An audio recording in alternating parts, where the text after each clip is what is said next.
ಅತ್ಯಾಚಾರಿ ಹಾಗೂ ಲೈಂಗಿಕ ಕಿರುಕುಳದ ಆರೋಪಿಯನ್ನು ಕೂಡಲೇ ಬಂಧನ ಮಾಡಿ ಕಠಿಣ ಶಿಕ್ಷೆ ಕೈಗೊಳ್ಳುವಂತೆ ಆಗ್ರಹಿಸಿ ನಡೆದ ಕಾರ್ಯಕ್ರಮದಲ್ಲಿ ಸಂಸದ ಪ್ರಜ್ವಲ್ ರೇವಣ್ಣ ವಿರುದ್ಧ ಹಾಸನದಲ್ಲಿ ಕಹಳೆ ಮುಳುಗಿತು.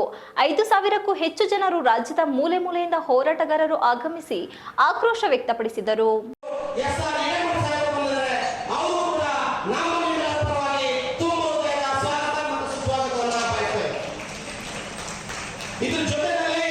ಕಾರ್ಯಕ್ರಮದಲ್ಲಿ ಮಾಜಿ ಸಂಸದೆ ಹಾಗೂ ಮಹಿಳಾ ಹೋರಾಟಗಾರ್ತಿ ಸುಭಾಷಿಣಿ ಆಲಿ ಮಾತನಾಡಿ, ಹಾಸನದಲ್ಲಿ ನಡೆದಿರುವ ಲೈಂಗಿಕ ದಬ್ಬಾಳಿಕೆಯನ್ನು ಖಂಡಿಸಿ ಸಂತ್ರಸ್ತೆಯರಿಗೆ ಧೈರ್ಯ ತುಂಬಲು ನಾವಿಲ್ಲಿದ್ದೇವೆ. ರೇವಣ್ಣ ಕುಟುಂಬವು ರಾಜಕೀಯ ಹಣಬಲದಿಂದ ನಡೆಸುವ ಅವ್ಯವಹಾರಗಳಿಗೆ ದರ್ಪಕ್ಕೆ ಇನ್ನು ಉಳಿಗಾಲವಿಲ್ಲ. ಕೇಂದ್ರದಲ್ಲಿರುವ ಬಿಜೆಪಿ ಸರ್ಕಾರ ಬಲಾತ್ಕಾರಿಗಳ ಬಚಾವು ಮಾಡುವ ಸರ್ಕಾರವಾಗಿದೆ.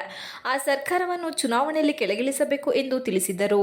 ಶತಮಾನಗಳಿಂದಲೂ ಮಹಿಳಾ ಸಂಘಟನೆ ಸಂಘರ್ಷ ಮಾಡುತ್ತಿದ್ದು, ಸಂವಿಧಾನ ಜಾರಿಯಾದ ನಂತರವೂ ದೇಶದ ನಾನಾ ಭಾಗಗಳಲ್ಲಿ ಮಹಿಳೆಯರ ಮೇಲೆ ದಬ್ಬಾಳಿಕೆ ನಡೆಯುತ್ತಲೇ ಇದೆ. ಭಾರತದಲ್ಲಿ ಸಾವಂತವಾದ, ಪುರುಷವಾದ ಬೇರೂರಿದೆ. ಜೊತೆಗೆ ಬಂಡವಾಳ ಮತ್ತು ಮತೀಯವಾದವು ಸೇರಿಕೊಂಡಿದೆ. ಇವುಗಳನ್ನು ಒಡೆಯದಿದ್ದರೆ ನಮಗೆ ಯಾರಿಗೂ ಉಳಿಗಾಲವಿಲ್ಲ.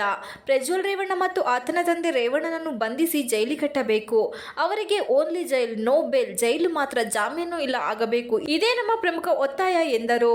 ರೇವಣ್ಣ ಕುಟುಂಬ ತನಿಖೆಯಲ್ಲಿ ತಮ್ಮ ಪ್ರಭಾವವನ್ನು ಬಳಸಬಹುದು. ಕರ್ನಾಟಕ ಸರ್ಕಾರಕ್ಕೆ ನಾವು ಎಚ್ಚರಿಕೆ ನೀಡುತ್ತಿದ್ದೇವೆ. ಆರೋಪಿಗಳಿಗೆ ತಪ್ಪಿಸಿಕೊಳ್ಳಲು ಅವಕಾಶ ನೀಡಬಾರದು. ಅವರನ್ನು ಜೈಲಿಗಟ್ಟಬೇಕು ಎಂದು ಒತ್ತಾಯಿಸಿದರು. ಸಂತ್ರಸ್ತ ಮಹಿಳೆಯರೊಂದಿಗೆ ನಾವಿದ್ದೇವೆ.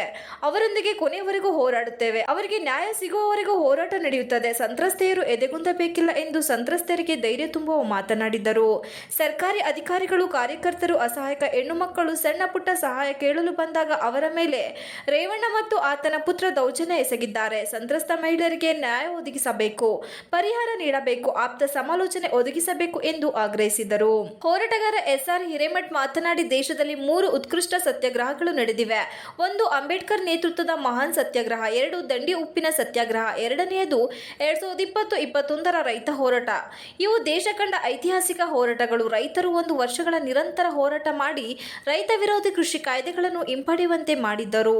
ಇವತ್ತು ಹಾಸನದಲ್ಲಿ ನಡೆದಿರುವ ಈ ಲೈಂಗಿಕ ಹಗರಣದ ವಿರುದ್ಧ ಹೋರಾಟವು ಅಂತ ಐತಿಹಾಸಿಕವಾಗಿ ಮುನ್ನಡೆಯಬೇಕು ಎಂದು ಕರೆ ನೀಡಿದರು. ಹಾಸನವನ್ನು ತಮ್ಮ ರಿಪಬ್ಲಿಕ್ ಮಾಡಿಕೊಂಡು ಪಾಳುಗಾರಿಕೆ ನಡೆಸುತ್ತಿರುವ ರೇವಣ್ಣ ಕುಟುಂಬದ ಅವನತಿಯಾಗಬೇಕು. ಪಾಳೆಗಾರರನ್ನು ಕೊನೆಗಾಣಿಸಲು ವ್ಯವಸ್ಥಿತ ಹೋರಾಟ ನಡೆಯಬೇಕು. ಬಳ್ಳಾರಿಯ ಪಾಳೆಗಾರರನ್ನು ಮುರಿದಂತೆ ಹಾಸನದಲ್ಲಿರುವ ಪಾಳೆಗಾರಿಕೆಯನ್ನು ಮುಗಿಸಬೇಕು ಎಂದರು. ಅತ್ಯಾಚಾರ, ಅನ್ಯಾಯ ಮಾಡಿದವರ ವಿರುದ್ಧ ಸಂತ್ರಸ್ತ ಮಹಿಳೆಯರು ಮುಂದೆ ಬಂದು ಹೋರಾಟ ನಡೆಸಬೇಕು. ತಮ್ಮ ಮೇಲಾದ ದೌರ್ಜನ್ಯಗಳ ವಿರುದ್ಧ ಗಟ್ಟಿಯಾಗಿ ಮಾತನಾಡಬೇಕು. ಸರ್ಕಾರ ನಡೆಸುತ್ತಿರುವ ಹಾಸನಕ್ಕೆ ಬರಬೇಕು. ಸಂತ್ರಸ್ತೆ ಧೈರ್ಯ ತುಂಬಬೇಕು.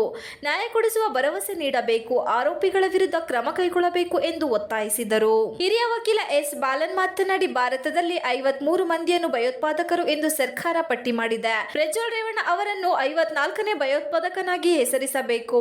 400 ಮಂದಿ ಸಂತ್ರಸ್ತೆಯರಿದ್ದಾರೆ ಎಂದು ಹೇಳಲಾಗಿದೆ. ಪ್ರಜ್ವಲ್ ವಿರುದ್ಧ 800 ಎಫ್ಐಆರ್ಗಳು ದಾಖಲಿಸಬೇಕು. ಕಾನೂನು ಕ್ರಮ ಕೈಗೊಳ್ಳಬೇಕು ಎಂದು ಹೇಳಿದರು.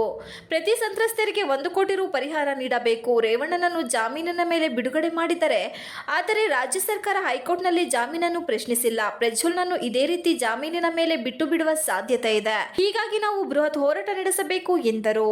ಸರ್ಕಾರಗಳು ರೇವಣ್ಣ ಮತ್ತು ಆತನ ಪುತ್ರ ಪ್ರಜ್ವಲ್ ರೇವಣ್ಣನನ್ನು ರಕ್ಷಿಸುತ್ತಿರುವ ಸಾಧ್ಯತೆಗಳಿವೆ. ಪ್ರಜ್ವಲ್ ಸೈಕೋಪಾತ್ ಇದ್ದಂತಿದ್ದಾನೆ. ಆತನನ್ನು ಬಂಧಿಸಿ ಆಸ್ಪತ್ರೆಗೆ ದಾಖಲಿಸಿ ಚಿಕಿತ್ಸೆ ಕೊಡಿಸಬೇಕು ಎಂದು ಆಗ್ರಹಿಸಿದರು. ದಲಿತ ಸಂಘಟನೆ ಮುಖಂಡ ಮಾವಳ್ಳಿ ಶಂಕರ್ ಮಾತನಾಡಿ, ನಾಡಿನ ಜನರ ಪರವಾಗಿ ದನಿ ಎತ್ತಿದ ಹಾಸನ ಜಿಲ್ಲೆಯಲ್ಲಿ ಬೃಹತ್ ಶೋಷಣೆ ನಡೆದಿದೆ. ಪ್ರಕರಣದ ಆರೋಪಿ ಪ್ರಜ್ವಲ್ ರೇವಣ್ಣ ಕುಟುಂಬಕ್ಕೂ ನಮಗೂ ಸಂಬಂಧ ಇಲ್ಲವೆಂದು ಕುಮಾರಸ್ವಾಮಿ ಹೇಳಿದ್ದರು. ಆದರೆ ಇಂದು ಅವರು ಮಾಧ್ಯಮಗಳ ಮುಂದೆ ಪದೇ ಬಂದು ನಾನಾ ರೀತಿಯಲ್ಲಿ ಮಾತನಾಡುತ್ತಿದ್ದಾರೆ.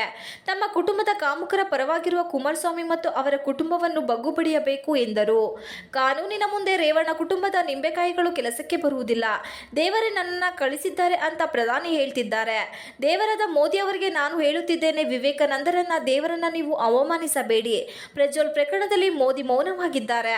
ಪ್ರಜ್ವಲ್ ವಿದೇಶಕ್ಕೆ ಹಾರಿ ಹೋಗಿದ್ದ ಹಿಂದೆಯೂ ಕೇಂದ್ರ ಸರ್ಕಾರ ನಿಂತಿದೆ. ಪ್ರಕರಣವನ್ನು ಹಳ್ಳ ಹಿಡಿಸಲು ಕೇಂದ್ರ ಸರ್ಕಾರ ಯತ್ನಿಸುತ್ತಿದೆ. ಅದಕ್ಕೆ ಆಸ್ಪದ ಕೊಡದೆ ರಾಜ್ಯ ಸರ್ಕಾರ ಪ್ರಕರಣವನ್ನು ಸರಿಯಾದ ರೀತಿಯಲ್ಲಿ ತನಿಖೆ ನಡೆಸಬೇಕು ಎಂದು ಹೇಳಿದರು. ಕಾರ್ಯಕ್ರಮದಲ್ಲಿ ಸಿಐಯು ಮುಖಂಡೆ ವರಲಕ್ಷ್ಮಿ ಮಾತನಾಡಿ, ಮಹಿಳೆಯರ ಮೇಲೆ ನಡೆಯುವ ದೌರ್ಜನ್ಯ ಪ್ರಕರಣವನ್ನು ಪಕ್ಷಗಳು ತಮ್ಮ ರಾಜಕೀಯಕ್ಕೆ ಬಳಸಿಕೊಳ್ಳಲು ಯತ್ನಿಸುತ್ತಿವೆ. ಹುಬ್ಬಳ್ಳಿಯಲ್ಲಿ ನಡೆದ ನೇಹಾ ಪ್ರಕರಣವನ್ನು ಬಿಜೆಪಿ ತನ್ನ ಸ್ವಾರ್ಥ ರಾಜಕಾರಣಕ್ಕೆ ಬಳಸಿಕೊಂಡಿತ್ತು. ಆಕೆಯ ಕುಟುಂಬಸ್ಥರನ್ನು ಭೇಟಿ ಮಾಡಿದ ಬಿಜೆಪಿ ರಾಷ್ಟ್ರಾಧ್ಯಕ್ಷ ಜೆಪಿ ನಡ್ಡಾ ಹೆಣ್ಣು ಮಕ್ಕಳ ರಕ್ಷಣೆಗೆ ತಮ್ಮ ಸರ್ಕಾರ ಪಣ ತೊಟ್ಟಿದೆ ಎಂದು ಹೇಳಿದ್ದರು. ಆದರೆ ಹಾಸನದ ಪ್ರಕರಣದಲ್ಲಿ ಅವರು ಎಲ್ಲಿದ್ದಾರೆ?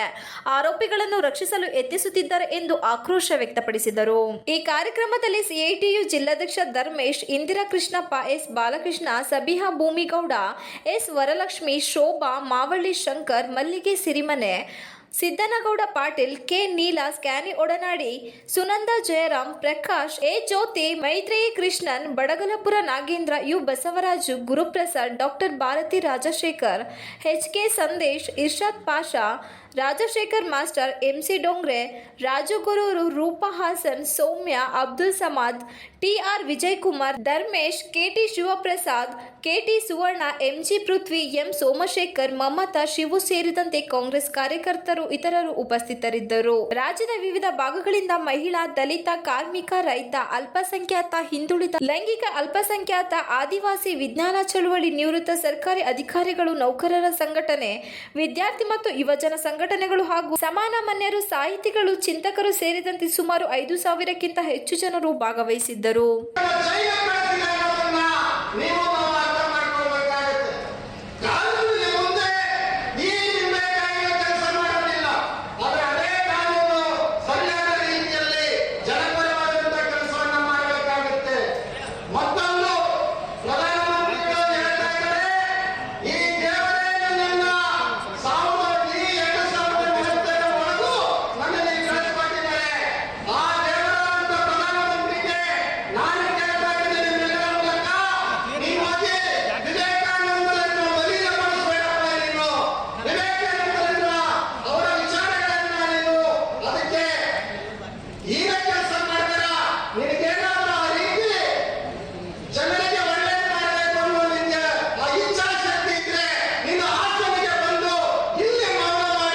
ಯಾಕೆ